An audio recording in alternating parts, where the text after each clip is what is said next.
Hey, good thing you're watching Daily Planet. Welcome to In the Classroom. I'm Kim Jake Tiani. I'm Jay Ingram. We will be spending the next full hour either blowing things up or digging things up.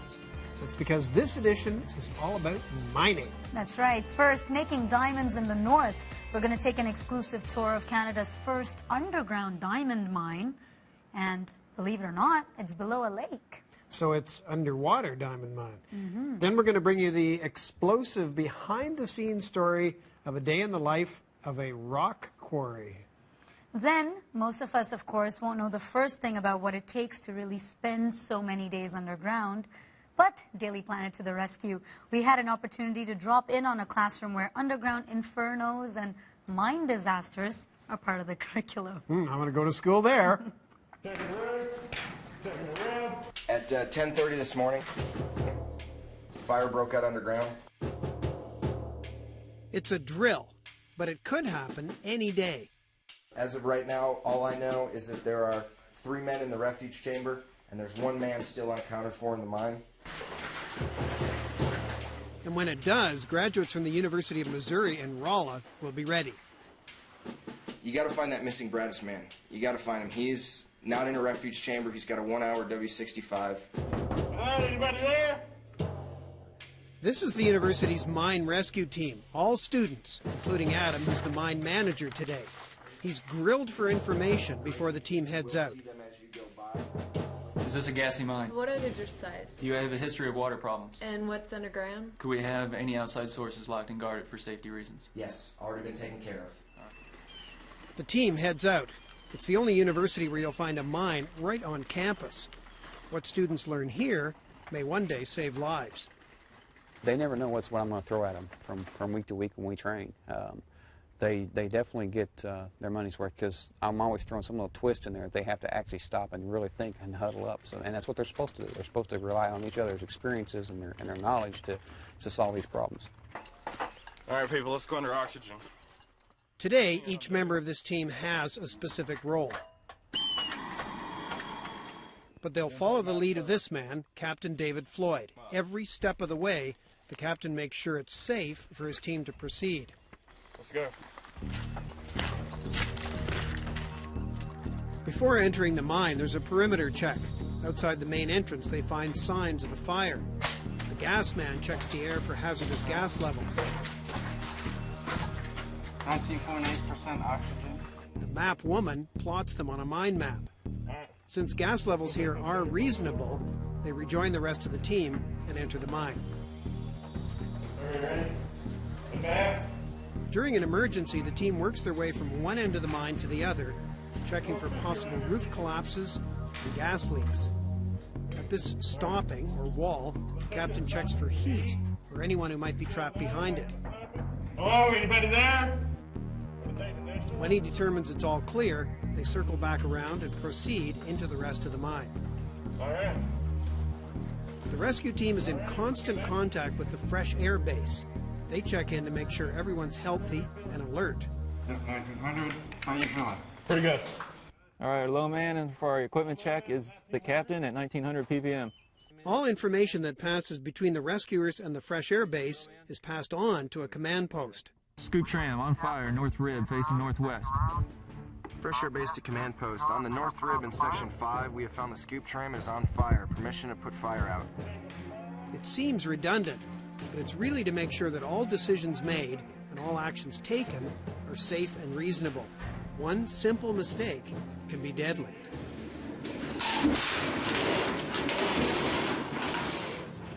Putting out a fire is one thing. You don't think you should have to get permission to do that, or even slight things that you do can alter the ventilation of a mine and potentially put people in danger.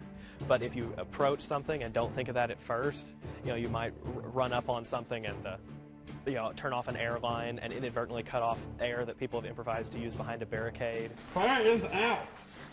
Hoorah! With the fire out, they look for the missing miner. At the same time, Fresh Air Base checks in with the 3 miners trapped in the safe room. Okay, 10-4, how are you guys holding up in there? Pretty good. We're just waiting for something to come by. We're just kind of unsure what's going on. I think we have a victim. The miner is found unconscious but breathing, thanks to a self-contained self-rescuer, is SCSR. The devices provide an hour's worth of oxygen. A coal mine must have 2 per person in case of an explosion. For metal and non-metal mines like this one, the extra SCSRs aren't mandatory, as long as there is a safe room where miners can take refuge if necessary.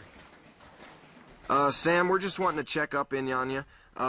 If I'm correct, it is you and the other Sam and Brian that are in the refuge chamber, correct? Roger, that's correct. Did you guys have to use your SCSRs? Negative, we didn't use our SCSRs. And did you get our PED message? Miners wear the new PED devices underground so that they can receive text messages from the surface. Whenever they get this text message, their light will blink to let them know that, oh, hey, there's an incoming message, and they can look down and see, you know, that it says there's a mine fire, evacuate, or, you know, that they need to get to fresh air immediately because there's a problem. I'm going to angle this in here. Before the rescue team can get the miners out of the safe room, they have to rebuild a stopping. Normally, they'd replace the metal panels, but when speed is necessary, a makeshift curtain does the trick. By doing this in a couple of spots, they've created a pathway. So when the fans are turned on, smoke can only travel in one direction. Now they're satisfied the air is clean, the moment they've all been waiting for. Yeah, permission. All right. Hey, y'all, we're going to enter the refuge chamber now. All right. All right. Hey, how y'all doing? Good. Anybody hurt? No. All right, excellent. We're ready to get out of here. There have been some valuable lessons today. A lot of things that you have to do underground go against what common sense tells you to do. The hardest part is actually having to override your first impulse when you see a situation and want to fix it. Learning to work together as a team, and also just the problem solving, because it's all as just on the spot problem solving. The lessons they've learned will help save lives, but they'll also be useful during mine rescue competitions. The University of Missouri is the only school to take part in these industry events. They get down and they compete with these people out of industry that had been doing this for 15, 20 years, and they're very competitive. They beat out teams almost every year. They beat at least a third of the field out, and that's pretty good for considering they're all students. Gives the students a good understanding of mine rescue and the importance of mine emergency response, because they're going to be the leaders one day in the United States, in the coal industry and the metal, non-metal industry, the mining industry. So the next time you see a mine disaster on TV, these just might be the faces of the rescuers. We all know about how Yukon was synonymous with the Klondike Gold Rush way back in 1896. Now you can actually still find gold there. It's just not as easy to come by, they say. That's right, Kim. The days of panning for gold and hitting the jackpot, they're over. But with the help of a little technology and a whole lot of work, you can still get together enough gold dust to make solid gold bars worth $18,000. Whoa. And Yukon is the place to do that. Just ask the Christie family. The gold rush of the 1800s put Dawson City and Yukon on the map. You'd think these images don't have much to do with today's gold mining operations, but you'd be wrong. Modern gold mining owes more to these guys than you'd think. Take the Christie family's gold mine on the Indian River near Dawson City, for example. Gimlex Gold Mines is a maze of heavy equipment, backhoes, excavators, and bulldozers of every conceivable size. Gold mining today is a high-volume operation. Within any yard of gravel, there are only a few flakes of gold, and that's the challenge that we have, to move enough material to recover enough gold to make it economic. The scale of mining has changed, but the principles of gold mining haven't changed at all. Essentially, that's all it is. It's still just gravity and water. All of our techniques rely on gravity and the fact that gold is heavier than all the other minerals. The process of sifting through gravel and rock to mine minerals is called placer mining. In this ancient riverbed, gold is found about 3 stories below the surface. Here we have the loader feeding the hopper. The material goes from the hopper up the conveyor and into the plant, where it's hit by high pressure water. There's a screen deck there, and there's 2 screens. One of them is 1.5 inches, and the bottom one is 12 millimeters. The bucket on this excavator feeds about 200 cubic meters of gravel into the plant every hour. That is the volume of about 10 Olympic-sized swimming pools every hour. In the north, the summer season is short, but the days are very long. The Christie family keeps their plant going 24/7. Think of this Z-frame structure as a giant oversized gold pan designed using specific angles and gravity to maximize the recovery of gold.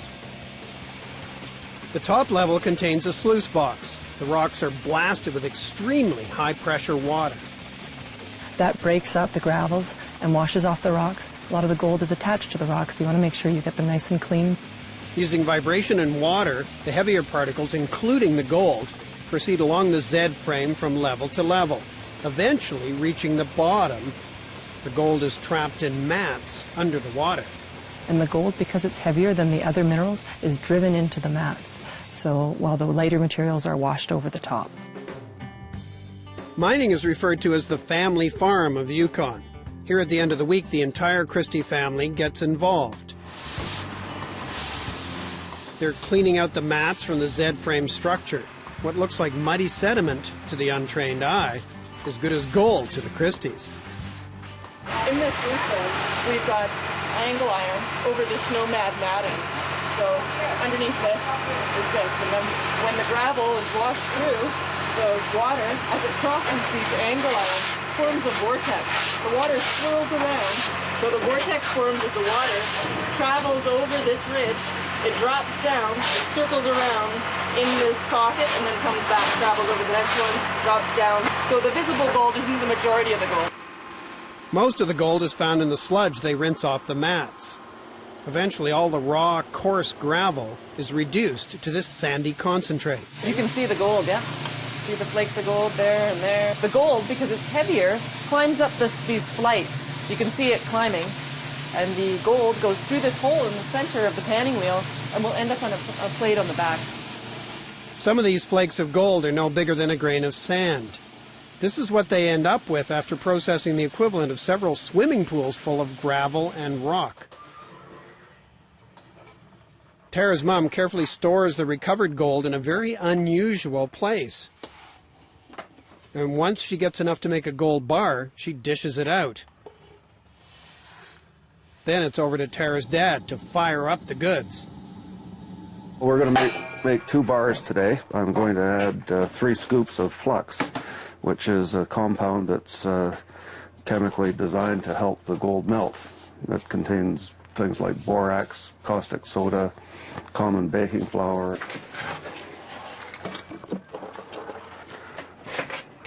So now we're ready for lighting.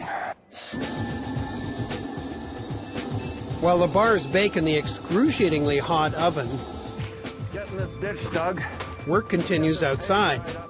Like the gold rush prospectors of years gone by, the lure of striking the so-called mother lode, a huge deposit of gold, exists even today. There's some really nice boulders in there too, so it looks like it could be good pay. Yeah, well, I think it is. We're just right down at the level of bedrock gravel contact, and that's usually where the best gold is. Yeah, well, let's hope it's great. Yeah. I can imagine. That's part of the dream that keeps placer miners here. After all that heavy equipment pushing hills of gravel around, after all the labor-intensive process weeding out tiny flakes, the modern gold miner ends up with this: 2 unassuming little gold bars worth about $150,000.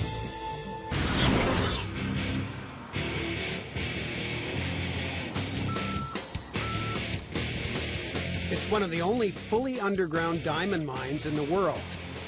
Building it on the edge of the Arctic isn't easy, especially when the diamonds are trapped under a lake. Snap Lake is going to be a very challenging deposit, and that's why a lot of the best miners are coming here. The De Beers diamond mine will be one of the world's most advanced when complete, but right now, it's a logistical nightmare. To start with, they have to fly in heavy equipment and supplies. That's because the only road going here is an ice road, and it's only open for a few months in the winter. And we also have the difficulty of being in a remote site, so that entails a very high degree of planning as far as logistics goes. The challenge now is getting the diamonds out of the ground in this extreme environment. First, they have to figure out exactly where the kimberlite is. Kimberlite's the rock that contains the coveted crystals. Most diamonds are mined in an open pit, but it's more complicated at Snap Lake. We're mining a kimberlite dike as opposed to a kimberlite pipe, and so the whole shape of it's very, very different. We've got a very sort of semi-flat lying body that's very thin, whereas a traditional kimberlite pipe is a carrot-shaped pipe that could be up to 20 or 30 hectares. The other big challenge with this kimberlite is that we're mining it right underneath the lake. To get there, it's a long, dark drive underground. What miners are looking for is a ribbon of kimberlite less than 3 meters wide that snakes its way under Snap Lake. Well, what I've got here is a chunk of ore, a chunk of kimberlite. It's broken off from one of these blasts over here. So we need to mine out about a ton of this kimberlite to bring out a 1 carat diamond stone. This is what it's all about. Yep, this is what we're after. They start by drilling a series of holes. So this machine is what we call a drill jumbo in mining language. And what it's going to do, it's going to drill a pattern of holes that are approximately 14 feet deep. Now it's time to fill those holes with explosives. So what the guys are doing right now, they're loading this base with our packaged emulsion through a series of caps and boosters and explosives. We go ahead and blast this base. The blast will take approximately 3 seconds to go off once we ignite it, and it'll be ignited once everybody's on surface. You're not going to see this part now. The most critical part comes next, preventing a collapse. What we've done is we install fully grouted resin rebar into the roof, and what that does, it ties up all the rock strata above us. It's like driving nails into several pieces of wood. It makes it a lot stronger. And what we do then, to control the small little pieces, we go ahead and we place screen, and that's how we support our ground. They repeat the process as they dig deeper into the mine. Meanwhile, the miners move the recovered kimberlite to the surface. Well, you've seen the scoop or the loading unit load a bucket full of ore out of that blasted round and muck it to a place where it's going to load the truck. So after we drill and load and blast around, that scoop will come in and load it out. Above ground at the processing plant, the kimberlite is crushed into smaller pieces so the plant can handle it. Then a scrubber washes away the mud and any fine material. Basically comprises of the big scrubber itself, where the material is cleaned. The scrubber product is then screened and washed into different size fractions for further processing. Once the ore is sorted, it's separated. That is where the separation takes place between the diamond-bearing material and the non-diamond bearing material. The diamond-bearing material will report through to our final recovery process, and the non-diamond bearing material will be disposed of. There are a few minor delays, but this is the first time ore has ever moved through this processing plant. What remains is now concentrated with diamonds. After it's X-rayed and sorted by laser, it's sent to a restricted area for the final stage. Only a handful of people are allowed in here, and no camera has ever gone inside until now. What emerges from thousands of tons of rock are a few handfuls of diamonds. They're sorted by quality and weighed so even the smallest speck doesn't go missing. Then they're shipped away to be cut and sold.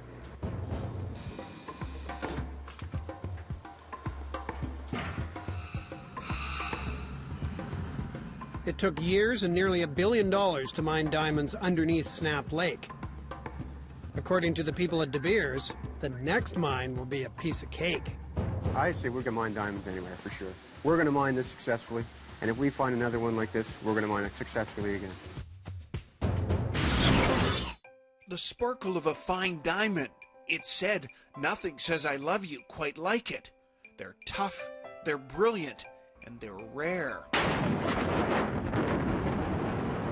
But diamonds don't come out of the ground looking like this. In fact, most people wouldn't even recognize the gem if they stumbled across one.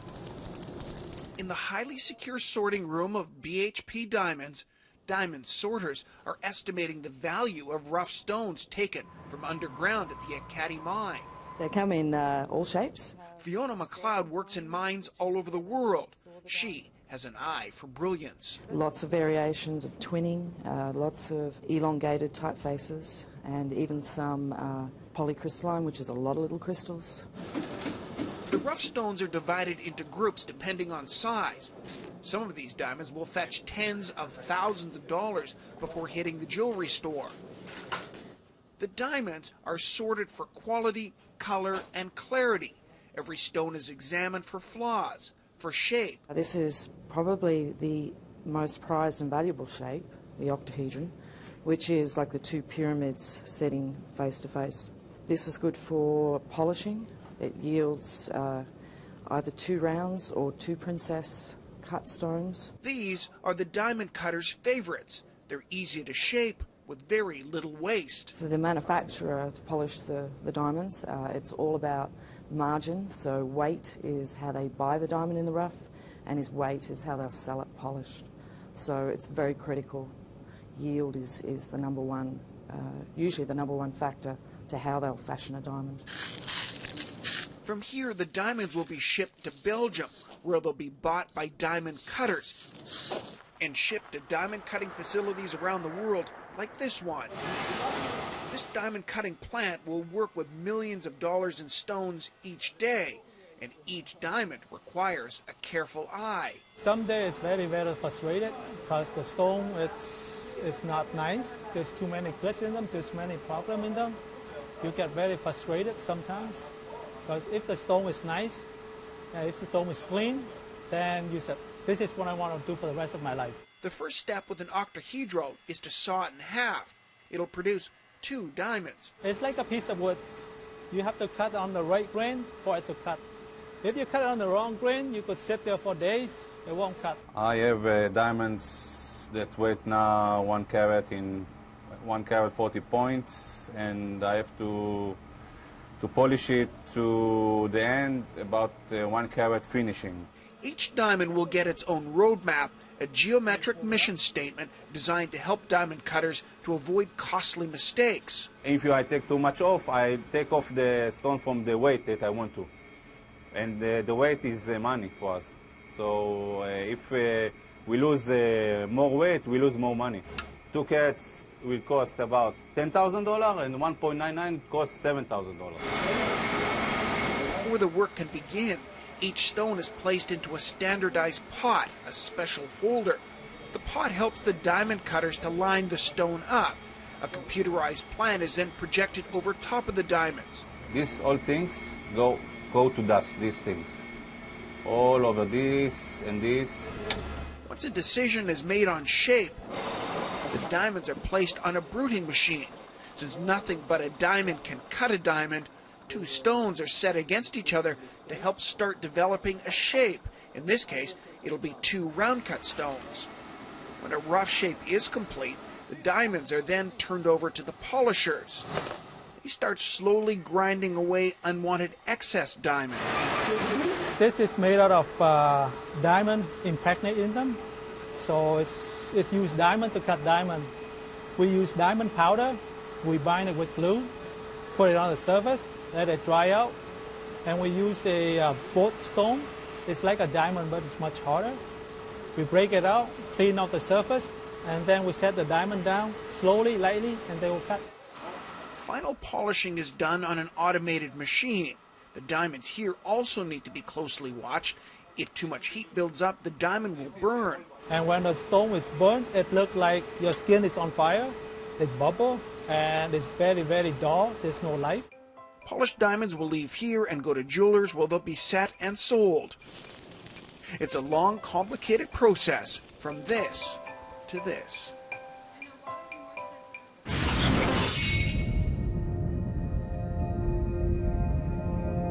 In this harsh northern landscape, it's hard to imagine anything crossing this frozen terrain except maybe caribou.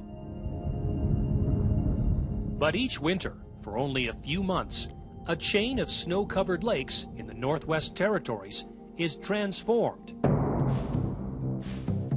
into the world's longest ice highway. 570 kilometers of plowed lakes and portages, the road links the city of Yellowknife to remote diamond and gold mines and stretches almost as far as the Arctic Circle. Like dynamite to the northern economy, projects like the Ekati Diamond Mine wouldn't exist without the ice road. If you had to fly everything into the mine site, it'd be very costly and almost impossible. Dome Lake, 934. Jack Levesque works for Nuna Logistics. We should be at Dome Lake within 20 minutes or so. The company contracted to build and maintain the $10 million winter road. It is very dangerous, and there's a lot of hazards that are hidden from us, so therefore every precaution has to be taken. But before the first plow goes to work,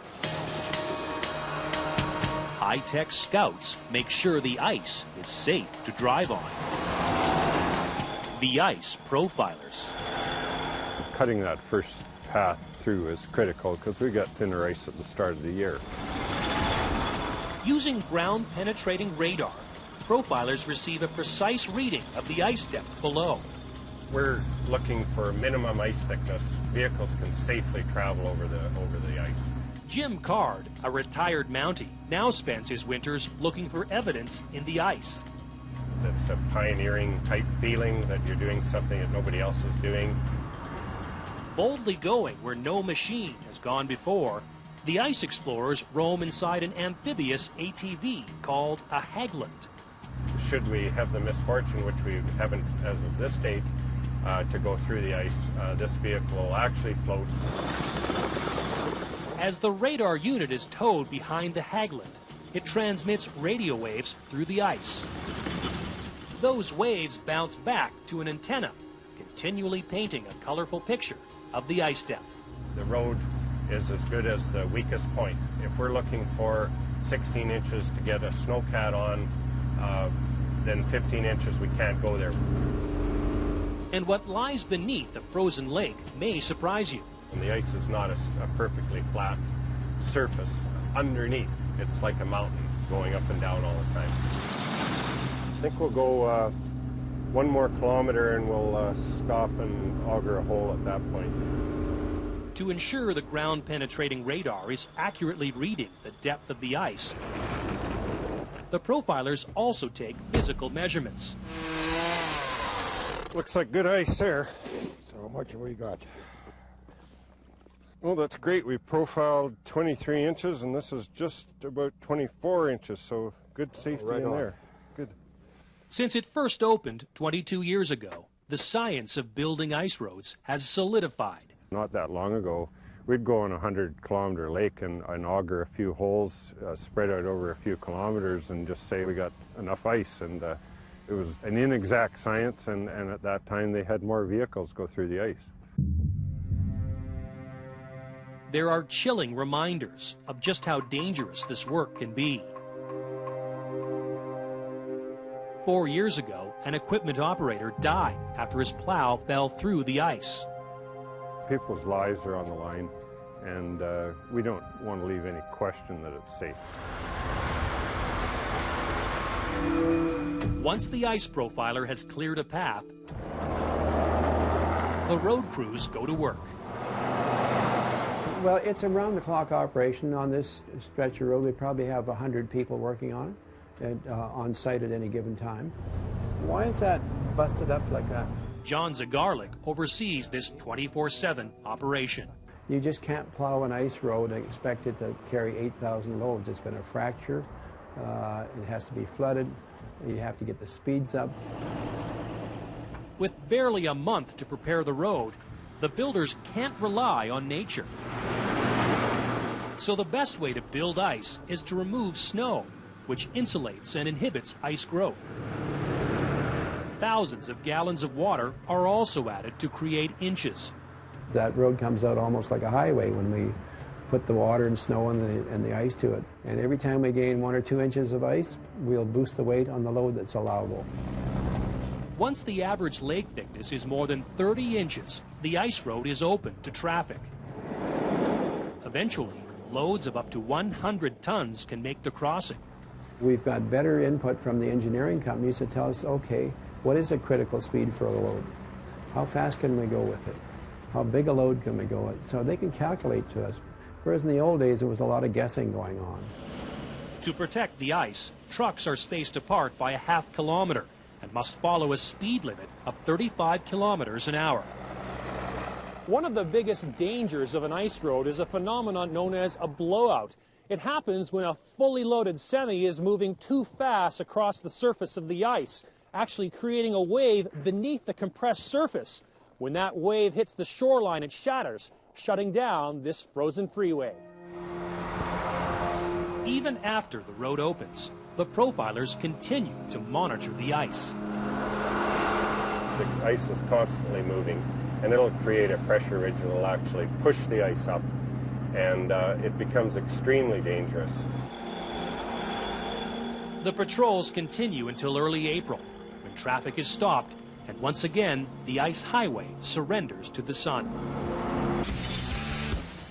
Let's take a closer look. Ah! Woo! Okay, here goes.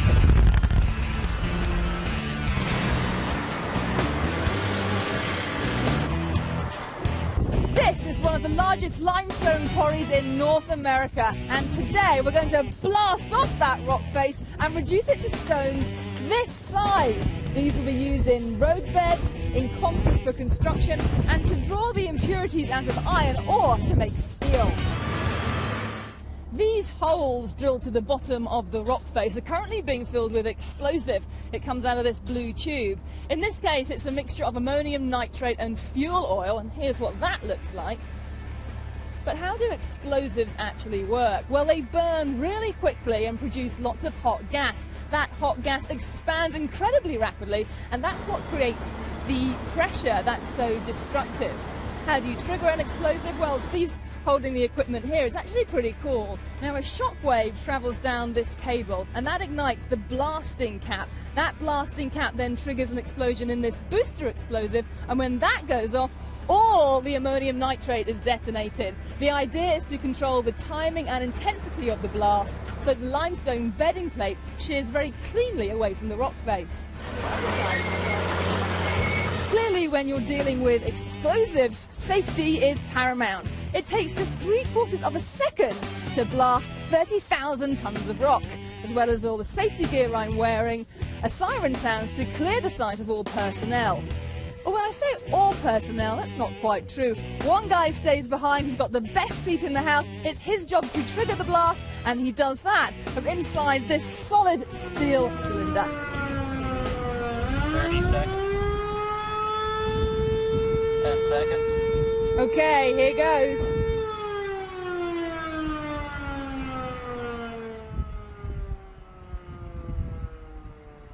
Five, 4, 3, 2, 1.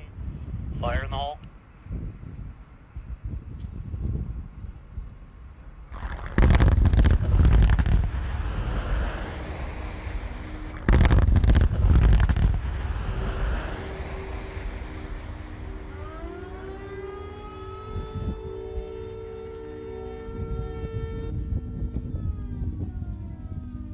Okay, well that was pretty cool. And look what's happened to the rock face.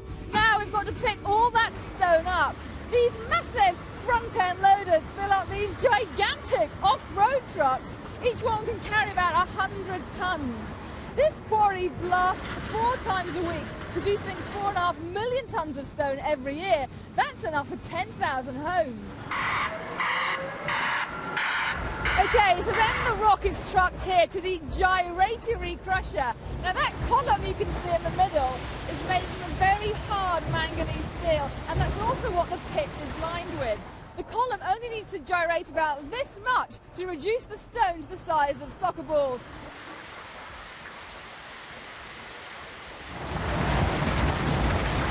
Into what's called the first surge pile. From this surge pile, the stone falls onto a conveyor belt and is taken inside the main processing area.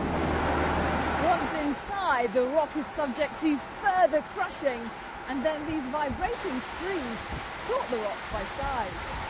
stone for ready-mix concrete has to be washed. So this is the finished product. Crushed rock is also used to make sand. Sandy water pours into this huge classifying tank, the sand settles out on the bottom, and then these dewatering screws wring the sand out, so the end product is relatively dry. It's not just rock that's removed from the quarry though, because we've dug below the water table, all of this groundwater has to be pumped out. It's stored in ponds and is actually used to clean the rock. Eventually, once all the rock has been removed, this water level is going to come way back up, and eventually this quarry will be a man-made lake. Indeed, even as we're removing the rock, preparation for this site's rehabilitation are already being made. Just above me here, the original soil has been returned to the top of the quarry. It's now become vegetated, and that will eventually form a natural shoreline. But hey, we're not quite ready for that yet. There's still more blasting to be done.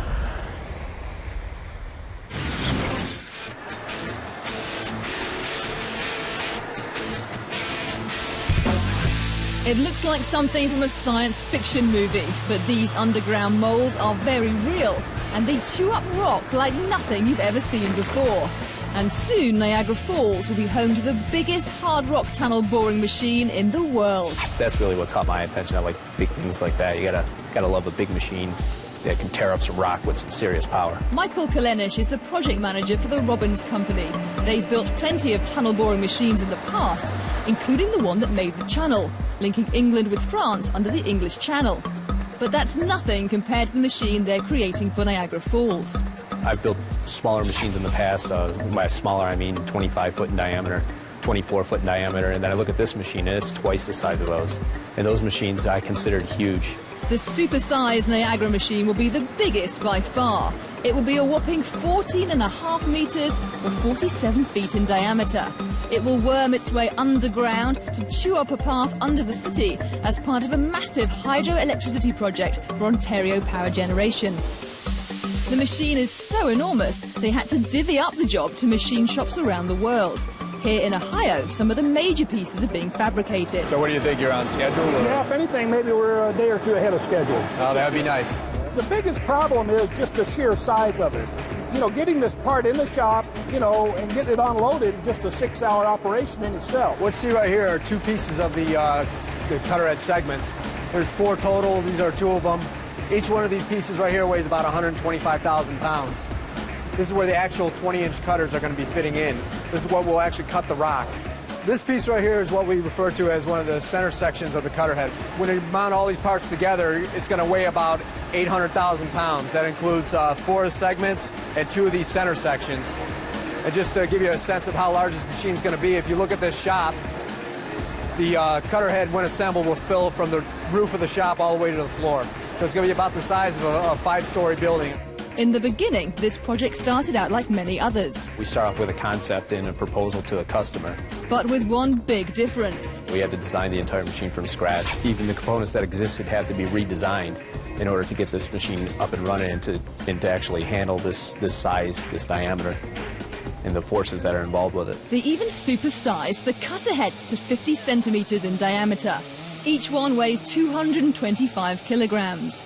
The design of the humongous machine fell on the shoulders of the senior project engineer for the Robbins Company, Rick Johnson. There's a considerable amount of steel involved. We're talking about 5.2 million pounds worth of steel.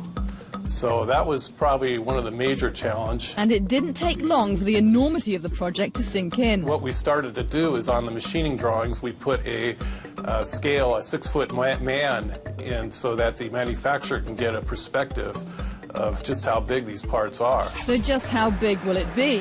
Well, the cutter head alone will weigh nearly 400,000 kilograms. It will have 85 discs on it, and it will rotate at 7 RPMs. Now that doesn't sound like much. When you're talking at 47 feet in diameter, rotating at 7 RPMs, and it's literally the size of a 5-story building that's rotating that fast. I mean, you're talking an immense machine. And all that translates into one thing.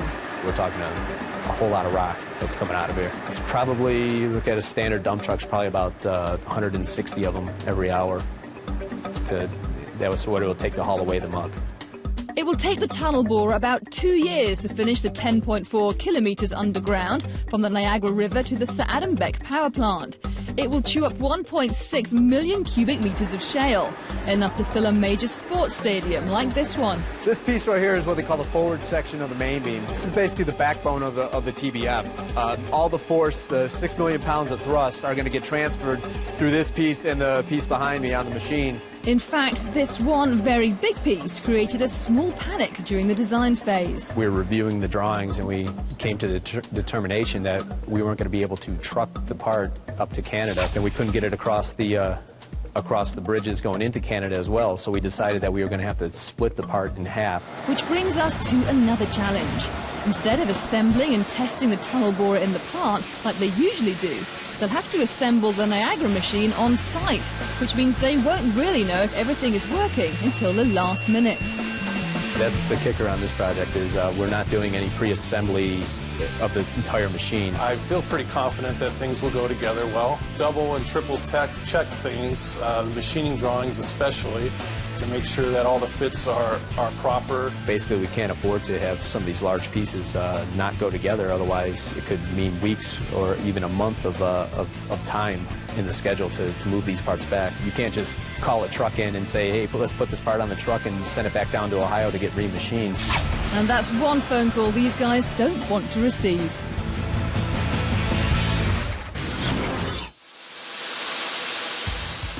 Mining like this might one day be a thing of the past.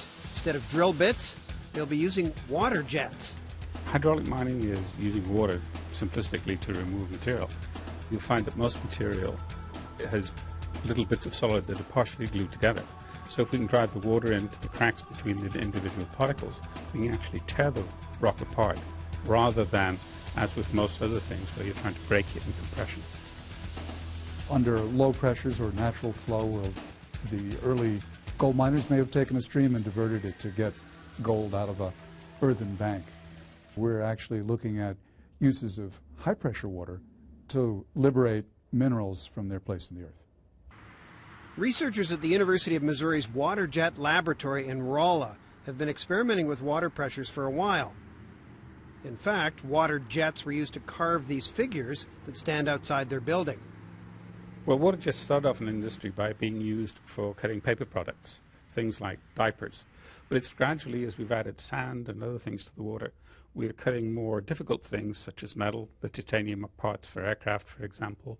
And we can also use them for cutting things that you normally wouldn't want to cut, like explosive shells and things like that, where we can cut without raising the temperature of the thing that we're cutting, so that if it contains, for example, explosives, the explosive won't go off. Since Missouri produces 70% of the lead consumed in the United States, researchers here decided to try a more energy-efficient way of extracting the minerals. What we're trying to do is come up with a device that will liberate the minerals in the mine, leave the waste material behind in the mine where it could possibly be used for ground support, and bring just the valuable constituent out of the mine and take it right through to the point where metal can be extracted from the mineral. It would replace conventional mining methods that consume a lot of energy. Today, the mineral is mined by conventional methods, which is drilling and blasting, loaded into trucks or conveyors, brought to the surface, which may mean conveyance through a shaft, all of which takes energy. I think the way to think about this is that the lead ore in our Missouri mines averages about 6% valuable material. Which means most of what's brought to the surface and ground up is useless, and the energy used to separate it wasted. In this tank, there's a lump of galena. It's a lead ore prevalent here in Missouri. The students are going to try and separate out the lead and dolomite, common sediment, from that sample. They want to find out how much pressure it takes to extract what they want from the ore. Today, they're using a pressure of 15,000 pounds per square inch, PSI. Many of the people who are watching this segment may use a water pick, and that's 150 pounds per square inch, which is enough to clean food debris out from between our teeth without cutting our teeth in half. The car washes with their higher pressure So if you take your car under a car wash that advertises itself as a no-touch wash, in other words, uses just the sprays, those might be at around 1,500 pounds per square inch. And we're talking about 15,000. So 10 times the car wash. Our jets will take the paint off. Actually, might even cut through the metal.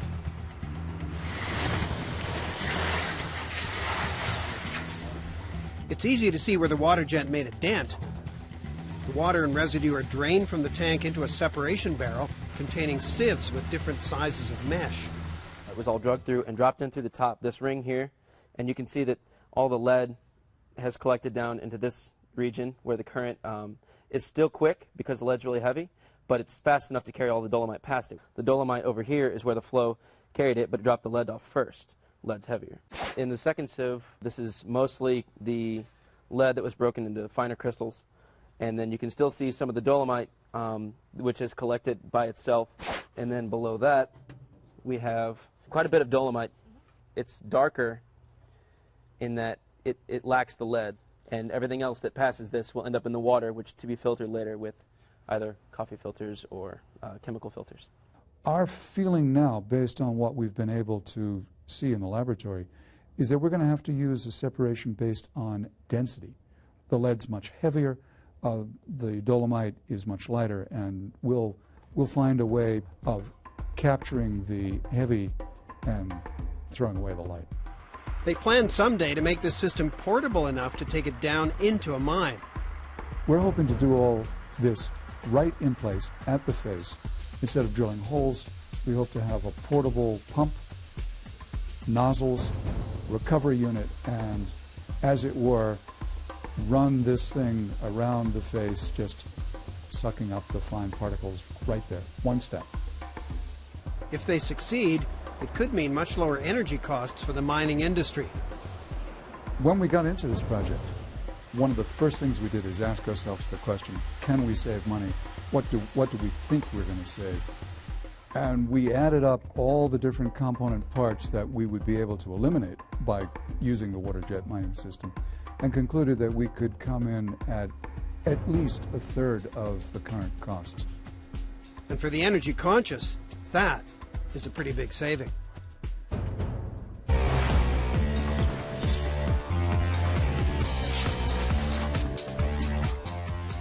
Mining is an important part of Alberta's economy. It has been for more than 100 years. But there is a consequence to digging tunnels in a mountainside.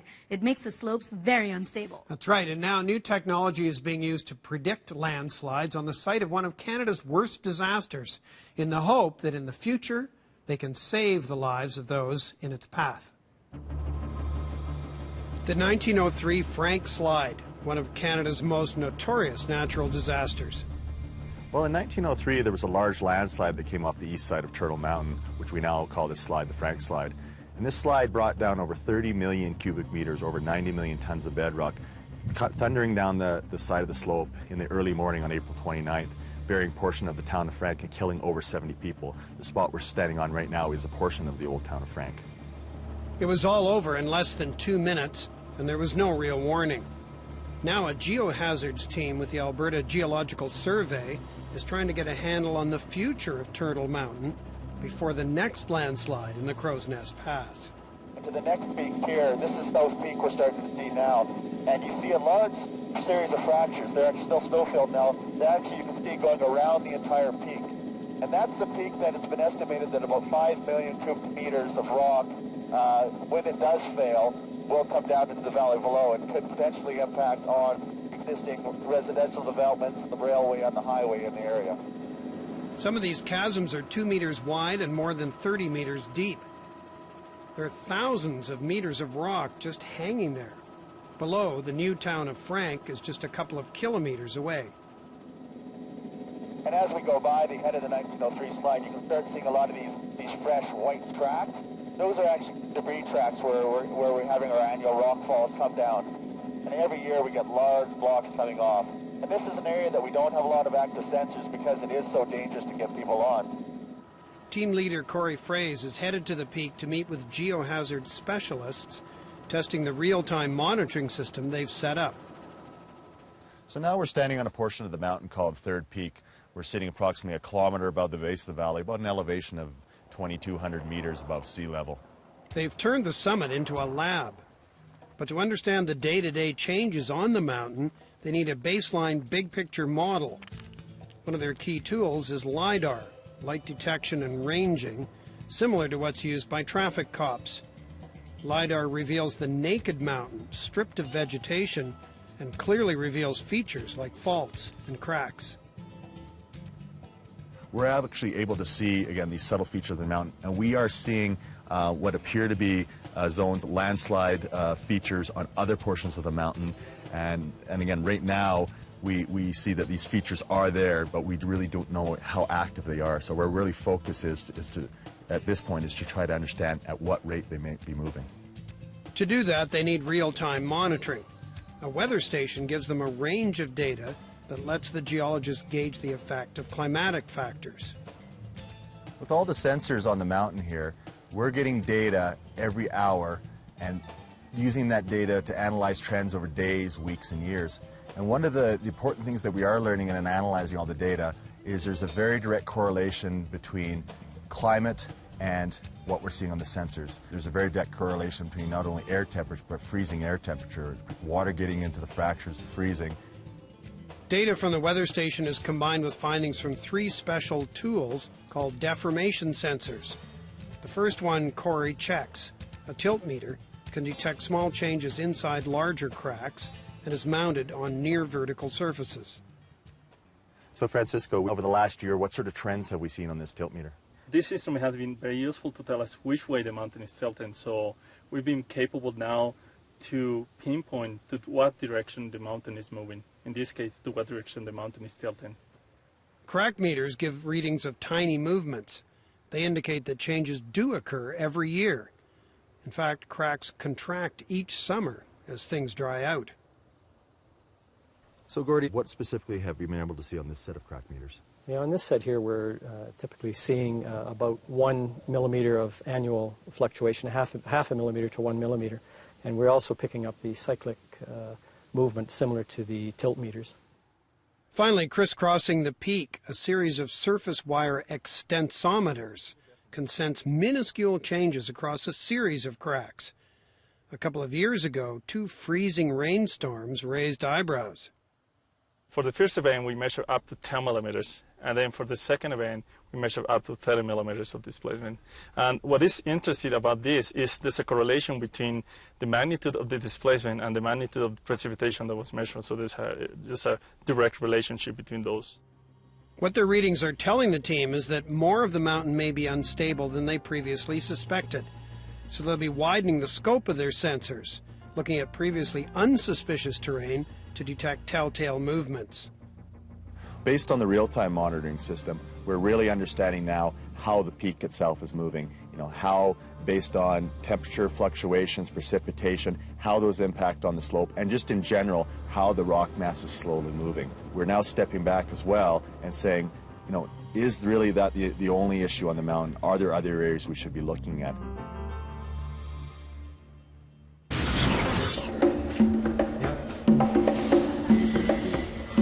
With only 2 days to make and deliver a custom-built robot to head into a collapsed mine, a small company in Nanaimo has its work cut out for it. We got contacted wondering if there was anything we could offer to get down that deep into the mine and look around. That's extremely challenging, and this is the first time we've actually done a system just like this. They've built small robots before. It's their specialty, but this time's different. They have to design, build, test, and ship the robot all in about 48 hours. We started from scratch yesterday. Pretty much designed on the fly, according to our customer specs. A lot of people hurting down there, so we just got to do what we do. So I've been here all night, building this thing from scratch. You have to work fast, and this mission is no cakewalk. They've got an 8 3/4 inch diameter hole that we need to drop the vehicle through. It's got to drop about 1,900 feet underground. Then once it hits the mine at the bottom of that, it's got to be able to drive 1,000 feet in almost any direction. So we're talking about a system that's going to operate over a total of 3,000 feet of cable. That's nearly 1 kilometer long, and the cable has to be much more than just a long rope to hold the robot. It's a high quality tether. It's got a very durable casing on it, and it carries the number of wires that we need in it to the system. Has to power it, carry it, video, lights, cameras, tracks, everything runs down through this. And it's also the lifelines. There's a lot of electronics. It's a harsh environment. Basically, we don't know what we're going to hit when we land on bottom. On the mine floor, it's most likely hot and wet. Most cameras would fog up under those conditions. One of my jobs is to pressurize them while they're operating to a depth of 100 feet of seawater. One of our tests is dunking it in cold water. If it steams up, it's failed the test. And we built some of the most unique cameras in the world. And what that camera does is that camera can rotate in 360 degrees, and it can turn this way. It can lift. So basically, this thing is going to be able to get a look all around this system. It's waterproof, durable. You can smack this thing off a table. They're an incredible camera. So it's got a light system integrated into it too. All those pieces have to fit inside an extremely narrow machine, but it's very long and very heavy. The vehicle itself weighs 70 pounds and it'll have, I think, 200 pounds of tether. So there's a lot of weight pulling it down. I know there's risk of it being stuck on the way down. The rock can simply fall on top of it and jam or damage the camera. So there is risk on every step of the operation. After the robot's finished, they have just a few hours to test it out. We just basically build this thing overnight as fast as we can. If it doesn't work, I find a way to make it work. If it can't get us where we got to go, I don't think there's anything in the world that can. I'll be proud as can be if this thing gets to where it's got to go, or if it can give these people some closure. That's what it's all about. Finally, the robot is shipped off to the Utah mountain where the public, the media, and cameras are not allowed. The robot looks like it survived the trip in good condition. It takes several days before they find a borehole it can fit into. I said, well, it's a 50-50 chance whether we get in and get back out again, and they said, yes, deploy it. So we went ahead, and everything went according to plan. Here's what it sees. This may be the first time this video has ever been broadcast. We started picking up a lot of moisture, so there was a lot of water and mud coming in from the sides. It takes a few attempts. Finally, the robot makes it to the actual mine shaft. It lands and takes a look around. But their good luck doesn't last long. And when we actually started to drop the vehicle into the mud, the actual twist of the cable twisted the vehicle around. So we spent a few hours trying to get around, and because that side was blocked, we decided not to try to go any further, and we only did travel about 7 feet. After all that work, the robot is stuck. They try to retrieve it, but things just get worse. We started the retrieval, and everything was going very well. And we were 51 feet from the surface, and we run into a collapse. The collapse stopped our exit. The mountain had us, and it just was not going to let us go. Well, that's it from us here on Daily Planet. Thanks for watching In the Classroom. I'm Kim J. Tiani. And I'm Jay Ingram. Bye for now.